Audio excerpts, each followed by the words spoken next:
પણ વારે વારે આવા બનાવો બને છે કે કેમ પહેલી રજૂઆતો થાય કે આ બ્રિજની મરામત જરૂર છે, બ્રિજનું આયુષ્ય પૂર્ણ થઈ ગયું છે તો નવો બ્રિજ બનાવવાની જરૂર છે, બ્રિજ જો ભયજનક હોય તો એને બંધ કરવો જોઈએ, એની મરામત કરવી જોઈએ। સરકારી તંત્રની ગંભીર બેદરકારીને કારણે આ બનાવ બન્યો છે અને લોકોના જીવ ગયા છે। ગુજરાતમાં હવે સાંબેલાધાર વરસાદ વરસવાની શરૂઆત થઈ ગઈ છે। ગુજરાતમાં આપણે ઠેર ઠેર એવા રસ્તાઓ જોયા છે કે જે રસ્તાઓ ખખડધજ છે, જે રસ્તાઓ આપણે જોઈએ તો આપણને એમ થાય કે આ શું કહેવાય।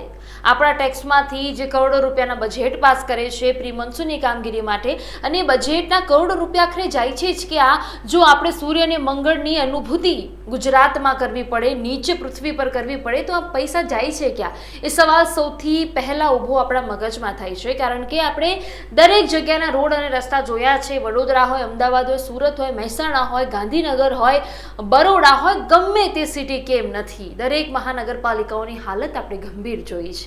પરંતુ હવે કેવા સમાચાર સામે આવ્યા? ગંભીરા બ્રિજ કે જ્યાં દુર્ઘટનામાં 2 લોકોના કમકમાટી ભર્યા મોત થયા છે। બ્રિજનું નામ છે ગંભીરા બ્રિજ, જેને ગંભીરા બ્રિજ નામ આપવામાં આવ્યું છે અને આખા ગુજરાતની હાલત અત્યારે ગંભીર બનાવી છે, કારણ કે એ બ્રિજ બિસ્કિટના જેમ વચ્ચેથી આમ તૂટી પડ્યો છે। આપણે બિસ્કિટ ખાઈએ એટલે આપણે કેમ તોડીએ, આમ કરીને તોડીએ એટલે વચ્ચેથી એ બિસ્કિટ તૂટી જાય, અને બ્રિજની હાલત પણ કંઈક એવી જ થઈ છે। વિપક્ષના નેતાએ ટ્વીટ કરીને જણાવ્યું છે કે આણંદ અને વડોદરા જિલ્લાને જોડતો મુખ્ય ગંભીરા બ્રિજ તૂટી પડ્યો છે।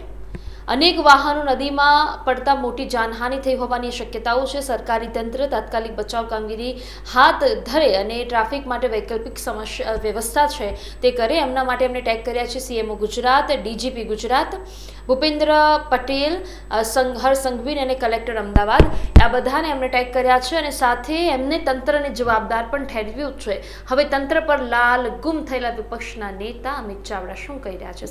આજે વહેલી સવારે આણંદ અને વડોદરા જિલ્લાને જોડતો મુખ્ય બ્રિજ ગંભીરા બ્રિજ, જે વર્ષો જૂનો બ્રિજ છે, જેના પરથી ખૂબ મોટા પ્રમાણમાં વાહનોની અવરજવર થાય છે, લોકો આ બ્રિજનો રોજ હજારોની સંખ્યામાં યુવાનો રોજગાર અર્થે ઉપયોગ કરીને સામે કાંઠે જાય છે। વહેલી સવારે બ્રિજ તૂટી પડ્યો અને એના કારણે લગભગ 5 કરતાં વધારે વાહનો નદીમાં ખાબક્યાના સમાચાર છે અને મોટા પ્રમાણમાં જાનહાનિ થયાની શક્યતાઓ છે। વહેલી સવારે જ કલેક્ટર શ્રી સાથે, એસપી સાથે ને બંને વડોદરા અને આણંદ જિલ્લાના વહીવટીતંત્ર સાથે વાત પણ કરી, બચાવ કામગીરી તાત્કાલિક શરૂ કરવા માટેની રજૂઆત પણ કરી છે। પણ વારે વારે આવા બનાવો બને છે કેમ પહેલી રજૂઆતો થાય કે આ બ્રિજની મરામત જરૂર છે, બ્રિજનું આયુષ્ય પૂર્ણ થઈ ગયું છે તો નવો બ્રિજ બનાવવાની જરૂર છે, બ્રિજ જો ભયજનક હોય તો એને બંધ કરવો જોઈએ, એની મરામત કરવી જોઈએ। સરકારી તંત્રની ગંભીર બેદરકારીને કારણે આ બનાવ બન્યો છે અને લોકોના જીવ ગયા છે। ત્યારે એવા સંજોગોમાં સરકાર આખા ગુજરાતમાં આવા બનાવો બને ત્યાર પછી જાગે છે, વહેલા કેમ નથી જાગતી? જો વહેલા જાગી હોત તો આ બનાવ ના બન્યો હોત, લોકોના જીવ જવાની જે શક્યતા છે, જીવ ના ગયા હોત। મને જે જાણકારી છે મુજબ મોટા પ્રમાણમાં લોકો નદીમાં ડૂબ્યા છે અને આ જે બનાવ બન્યો એના કારણે આખા વિસ્તારમાં અત્યારે ખૂબ ચિંતાનું વાતાવરણ છે।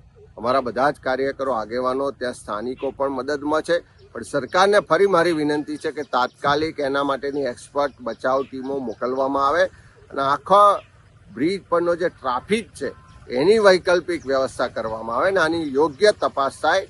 પણ પહેલી તાત્કાલિક જરૂરિયાત છે કે એની બચાવ કામગીરી કરવામાં આવે।